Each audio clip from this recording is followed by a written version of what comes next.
बंधुगण कल तो आम दुख सुख होते आपण मोर श्रोता बंधु आज आम मासिक राशिफल कहवा आरंभ करवा आज डिसेम्बर 16 रु धनु संक्रांति ठारू मकर संक्रांति पर्यंत जो मास से मासर फलाफल आरंभ करवा कर्कट रु कहीं वार्षिक राशिफल आम मिथुन जाए कही सारी कर्कटर बंधु मान अपेक्षा करेंगे आमर वार्षिक फलाफल कौन तेणु मासिक फलाफल आरंभ करी मोर से श्रोता बंधु कर्कट राशि लोक संतुष्ट करने चेष्टा करुच्ची। बंधु आपणकर कर्कट राशि ना कर्कट रे एबे मंगल पुष्यारे मंगल अछंती रोहिणी रे माने वृष राशि रे बृहस्पति अछंती उत्तर भाद्र रे मीन राशि रे राहु अछंती उत्तर भाद्र कुंभ राशि रे शनि अछंती आ 28 तारीख पर शुक्र कुंभ को जीवे एवं से मकर रे अछंती 16 रे रवि धनु को जीवे एवं से बिछार अछंती आ बुध एवं बिछार अछंती बुध 4/12 बोले पड़े बुध हाँ 24/12 बुध 24/12 रे धनु को जीवे ये है ग्रह मानकर स्थिति से माने कौन फल देवे माने जेहेतु बृहस्पति एकादश से एकादश फल दे नथिले तेणु मोर साथीगण कर्कट राशि बंधुगण बृहस्पति आनुकूल्य पाई नथिले एणिकी पाइबे एकादश सी ए रोहिणी नक्षत्र रोहिणी नक्षत्र जीवारू तांकर रोहिणी नक्षत्र गोटे डर थाए शुक्रंकर तेणु से बाधक ग्रह बाधक स्थान कैंसल होगा वर्तमान रोहिणी की जीवारू बृहस्पति कल्याण करेंगे आउ जन्म मंगल भल नुहति कि मंगल पुष्य को जाइथिबारु भल फल देवे केतु भी भल फल देवे सी अछंती एबे कन्या रे बुध भल फल देवे सी अछंती ज्येष्ठा बिछारे मोटामोटी भाव में सबु ग्रह भल फल देवे 16 तारीख पर रवि संपूर्ण कल्याण करेंगे। देखिया बंधु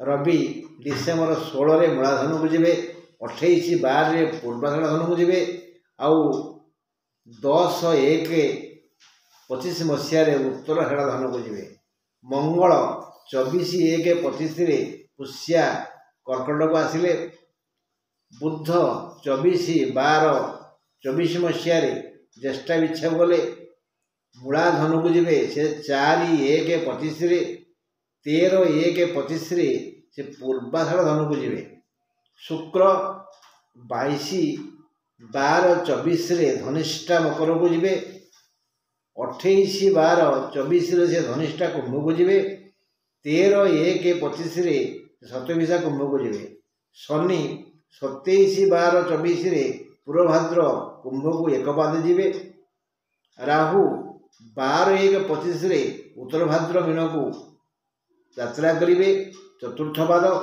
केतु 12/1/25 रे उत्तर फाल्गुनी कन्या को जीवे रवि पंचम रे धनु रे अच्छा रवि पंचम को आसिले अभाव गड़ाए दारिद्र्य जोग हुए मंगल जन्म रे कर्कट रे तेणु मन विचलित हम मन को वृथा भय आसब बुध पंचम रे बिछारे माने शोक बढ़ी थाए बुध षष्ठ हेले बढ़िया लाभ हुए गुरु एकादश रे वृष रे सब सुख मिली थाए शुक्र सप्तम रे मकर रे शारीरिक ଯନ୍ତ୍ରଣା ବଢ଼ାଇ ଦିଏ। ଶୁକ୍ର ଅଷ୍ଟମରେ ଯେତେବେଳେ କୁମ୍ଭକୁ ଆସିବେ ବିପଦ ମାଡ଼ି ଆସିବ। ଶନି କୁମ୍ଭରେ ଅଷ୍ଟମରେ ନାନାବିଧ ରୋଗ ସୃଷ୍ଟି ହେବ। ରାହୁ ମୀନରେ ନବମରେ ମୁଣ୍ଡକୁ ପାପ ବୁଦ୍ଧି ଆସିବ। କେତୁ କନ୍ୟାରେ ତୃତୀୟରେ ଲାଭ ବଢ଼ିଯିବ। ଇଏ ହେଲା ଆପଣମାନଙ୍କର ମାନେ କର୍କଟ ରାଶି ମାନଙ୍କର ଗ୍ରହମାନଙ୍କର ବିଚାର। ସେମାନେ କ'ଣ ଦେବେ, କିନ୍ତୁ ତାର ସୂକ୍ଷ୍ମାତ୍ ସୂକ୍ଷ୍ମ ଆଲୋଚନା ଆମେ କରିଛେ ଯେ ମଙ୍ଗଳ ଏବେ ପୁଷ୍ୟା ନକ୍ଷତ୍ରରେ ଭଲ ଜାଗାରେ ଅଛନ୍ତି, ଭଲ ନକ୍ଷତ୍ରରେ ଅଛନ୍ତି। ବୃହସ୍ପତି ରୋହିଣୀରେ ଅଛନ୍ତି। ତେଣୁ ଏଇଭଳି ଗ୍ରହମାନେ ନିଶ୍ଚିତ ଭାବରେ ଆପଣମାନଙ୍କୁ ସୁଖ ଆଉ ଶାନ୍ତି ଦେବେ।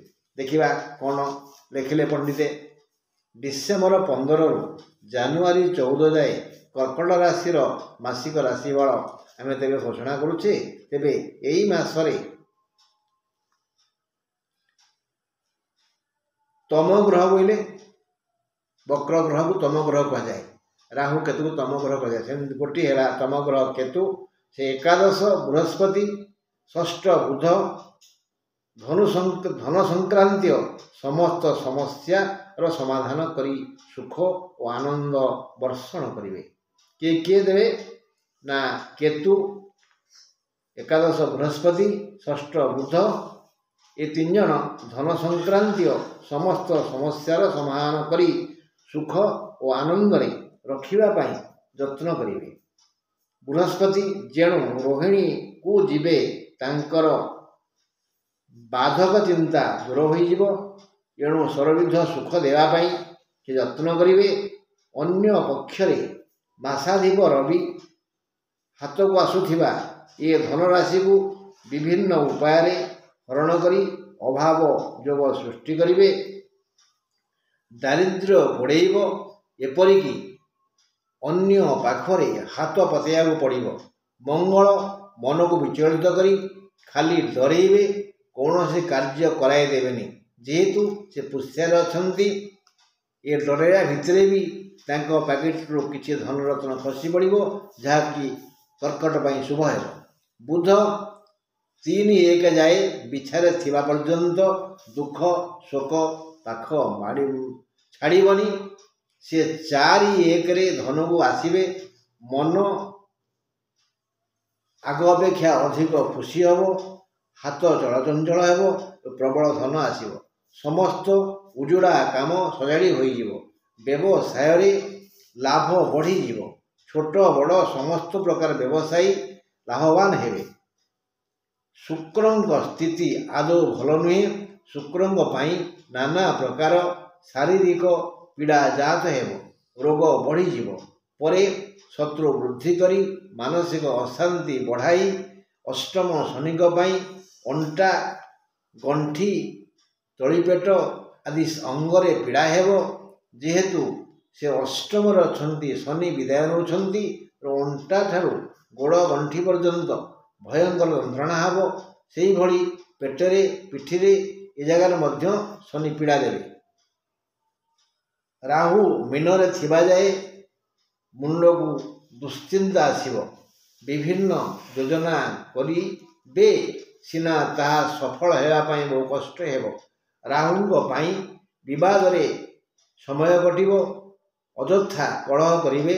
ଶୁକ୍ରଙ୍କ ପାଇଁ ଶାରୀରିକ ମାନସିକ ସୁଖ କମ୍ ହେବ।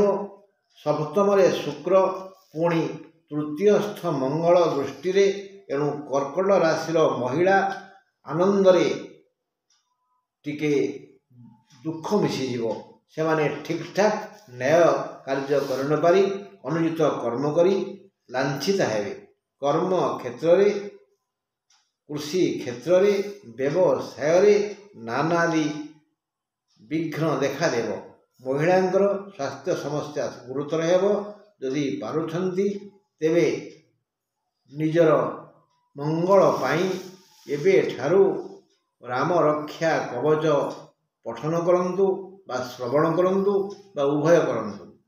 ରାମ ରକ୍ଷା କବଚ ସ୍ତୋତ୍ର, ସେଟା ଆପଣଙ୍କୁ ବିଶେଷ ଶୁଭ ଦେବ ଏବଂ ଅନୁଭବ କରିବେ ଯେ ଆସୁଥିବା ଦୁଃଖ କେମିତି ତା ବାଟରେ ମୁହଁ ମୋଡ଼ି ଚାଲି ଯାଉଛି। ରହିଲି ବନ୍ଧୁ, ନମସ୍କାର।